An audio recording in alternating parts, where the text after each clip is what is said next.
Yeah, there's no problem with it, it's fine. It'll work alright. Will they pick up a decent sound on the interviews though? Because I want to use some of them in the middle of the presentation. I'll try and see if Gary can phase it out in editing, but that's about all I can do. Okay, here we have the initial research material, which is on a wall rather than my file. The problem we had is that the relevant material is anywhere from a year to 10 years old. I think there's a cemetery down here somewhere. No, we're not going. We're waiting here on Abbey because we're going to go film the first announcement. You know he thinks we're on the wrong side of the bait. Really? I didn't mean it like that. All I was trying to say was it's going to be pretty hard for you guys, that's all. The fact that horror films influence violence is a pretty lame excuse. You know, I've watched a lot of horror films in my life. I don't want to go around cutting people up.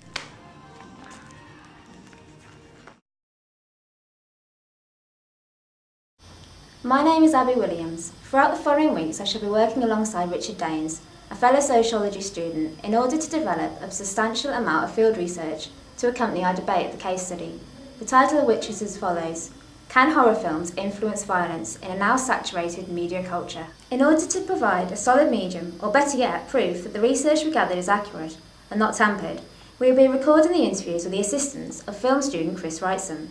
The interviews will surround a core demographic of 19 to 29-year-olds.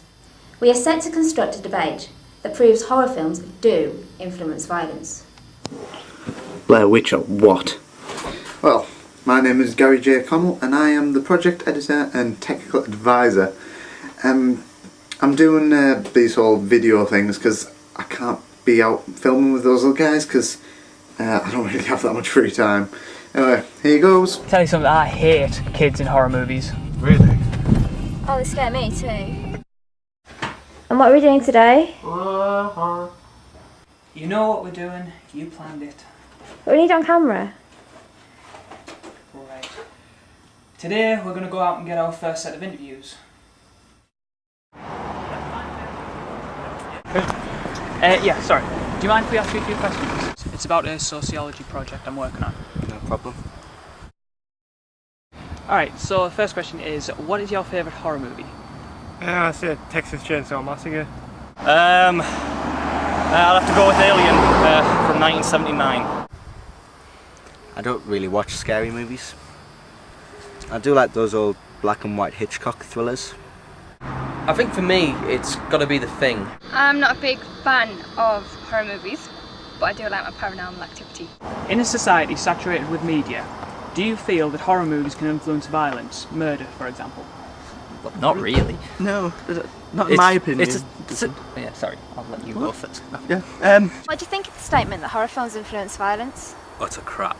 Can you say anything more? No, not really. Oh, definitely, yeah. I mean, there's a lot of things that can change the way people will think and a lot of things that can influence people, and I'd definitely say film and cinema in the general is probably a big impact, especially on youngsters. I got into horror films when I was about 14 and it didn't affect me.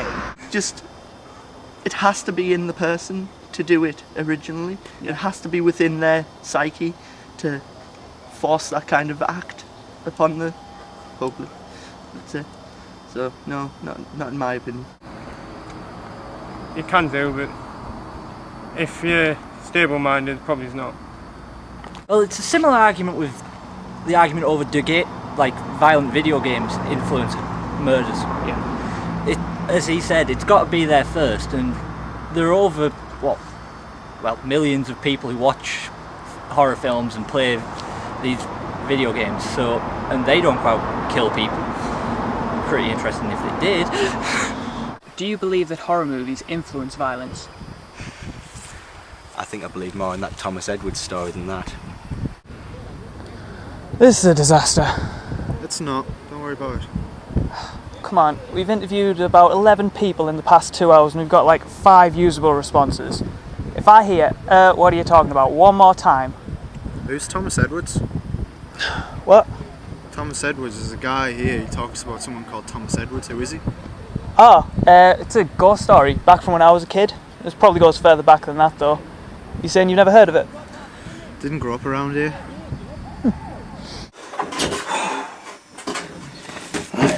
I'm just reviewing their third day of shoot. They're probably on day 5 now, gone out to collect some interviews, which is good, and the camera works good, it's all stationary.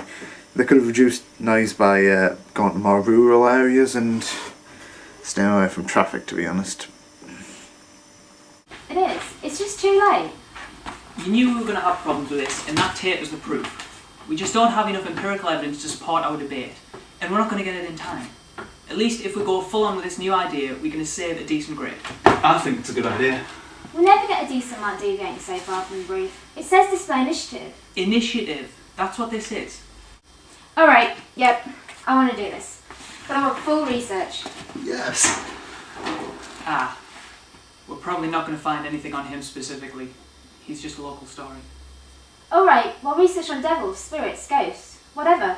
Here we have our script writer just penciling out the lines seconds before they're supposed to be filmed. Should we just run it a couple more times then? We'll get it right. The past week has been spent addressing the case study through various constructed questions aimed at the assigned demographic. Unfortunately, there has been but a few serviceable responses that can adequately translate into research material which could support our debate. We have therefore decided to move forward with a new subject which will still concentrate on the social sciences. We will be researching the local myth of Thomas Edwards, exploring how this, like many other ghost stories, can still affect an individual, despite the mass media projecting visual images. Okay, they've changed pretty much the whole thing. No, I'm pretty sure that is the guy. Oh, excuse me. Hi. Do you remember us? We were doing something a couple of days ago. We interviewed you about horror films and how they influence violence. But you mentioned something about a guy called Thomas Edwards. Could you tell us a bit something about him? What happened to the other project? It was a dead end. Can you tell us what you know about the Thomas Edwards story? He's real. I heard the story when I was a child. Well, I've heard various different things from my parents and things, but nothing that really bothered me. It's just one of them legends you hear and people try and scare you, but it doesn't really work. From what I can remember, this ghost goes from house to house, knocking on doors to see who will answer. I think my dad used to tell me the story when I was a kid. Keep me scared of strangers. I was brought up in a Catholic family, so it was always with me. Wasn't he killed by his family or something? His father was a very religious man in the town and very well respected. So, when his father found out that he didn't believe in God, or that he couldn't believe in God anymore, he couldn't. Some people found Thomas on the floor in his house, and his dad was on the roof rocking backwards and forwards. He said, "I won't let them take my son. I won't let them have him." When he died, he was forced to exist in limbo because of something his father did or did to him. See, when they cleaned Edwards up, they found 2 scars, one on either side of his face. One was the mark of the cross, but the other was satanic. Was he alive? They say the cuts were too deep. After the funeral, his dad starts to lose it, saying he keeps hearing knocking on the door in the middle of the night. He heard voices for months. He kept telling people that he thought somebody was with him, watching him. Because the town's court, they wouldn't sentence a man of faith as the vicar. So the townsfolk just burnt his house to the ground. When the Edwards house is gone, other people started thinking somebody was watching them as well. Knock on the door, it means you're in trouble. 3 knocks on the door. And they thought this was Thomas Edwards? They knew it was. Do you believe in the ghost? It's a very old story. I believe in it. I never experienced it.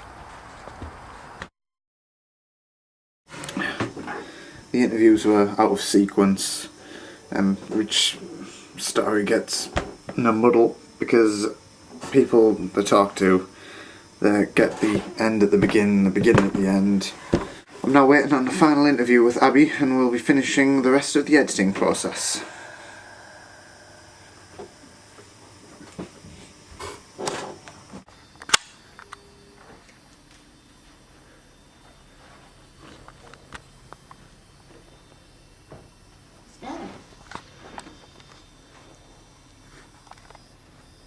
Clear! No. Clear! No! You can only go low, mate. I'm definitely awake. The local myth or ghost story of Thomas Edwards seems to have been passed down over a series of generations. We have concluded that as a society and as individuals, we project our own fears onto these spectres. All too often during interviews, we encounter people who would elaborate the myth to suit their own individual fears. And despite being in a society saturated with images of violence, this tradition of tall tales continues, and we believe it is a necessity in order for us to vent these direct personal fears. A wariness of darkness, a phobia of compact spaces, and the fear of being trapped, kidnapped, are all manifestations of nightmares or childhood fears. And despite being in a society saturated with images of violence, this tradition of tall tales continues, and we believe it is a necessity in order for us to vent these direct personal fears. Where horror films are generally produced to encompass a current cultural phenomena. For instance, the slasher genre emerged during the Vietnam War, evokes more a collective social fear of senseless mutilation. Ghost stories are constructs in which our imaginations are free to explore our wildest fears. The following presentation is entitled The Thomas Edwards Tale, an exploration into local myth and social effect. Alright guys, you want to just come and sit down for a bit? Where's Gary? Oh, he's upstairs in the attic. Be right back. You won't be going anywhere.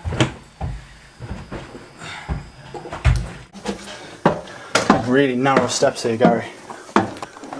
Yep. And here we have the editing process. So how are we doing? It's okay.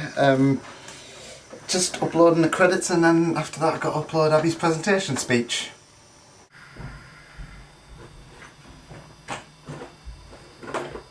Drink with one hand. That's my motto. Skills. I'm not sure really. Whole load of crap, as long as... What the fuck was that, man? Ah, shit. Get your camera phone out. Alright, do you have any torches? Yeah, I've got some in the cupboard downstairs. Gary was editing. Have you lost any of the footage?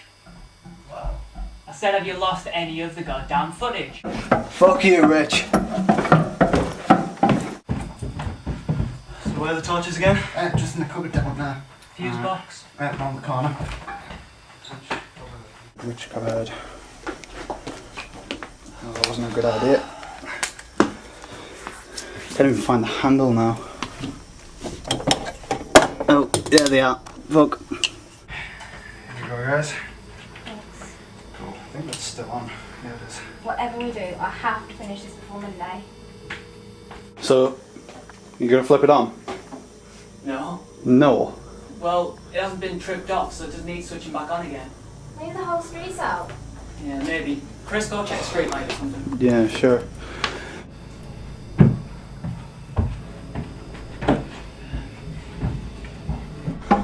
Oh, this is not safe. Health and safety regulations and stuff.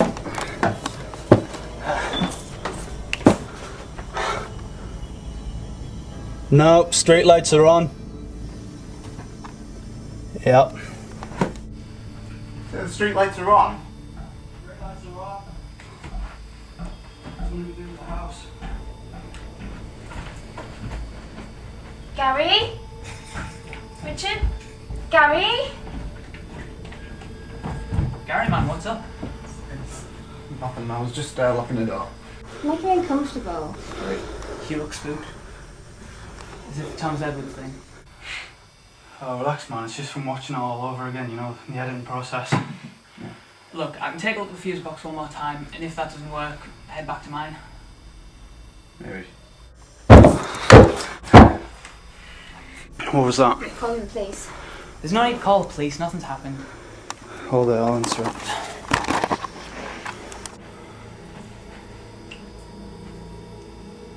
Crying out loud, here, I'll do it.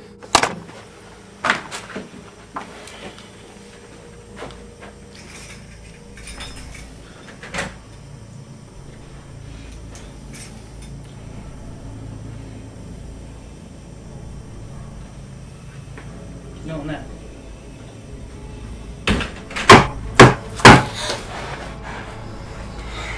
Look it.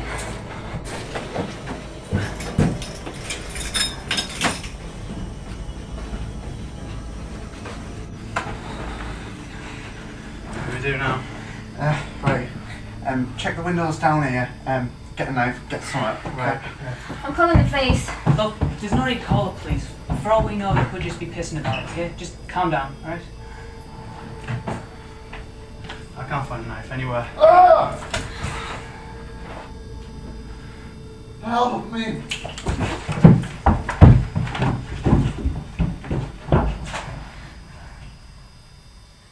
Chris? Richard?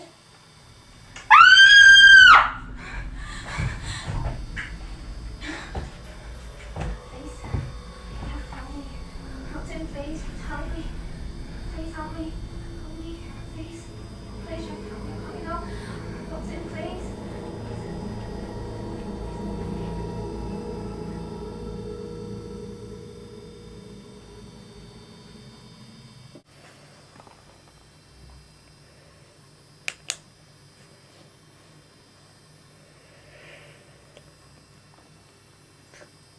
Do horror films influence violence?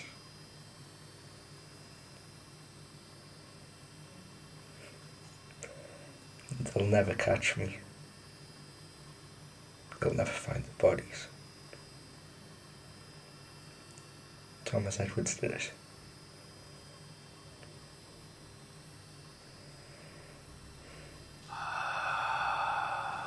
What was that?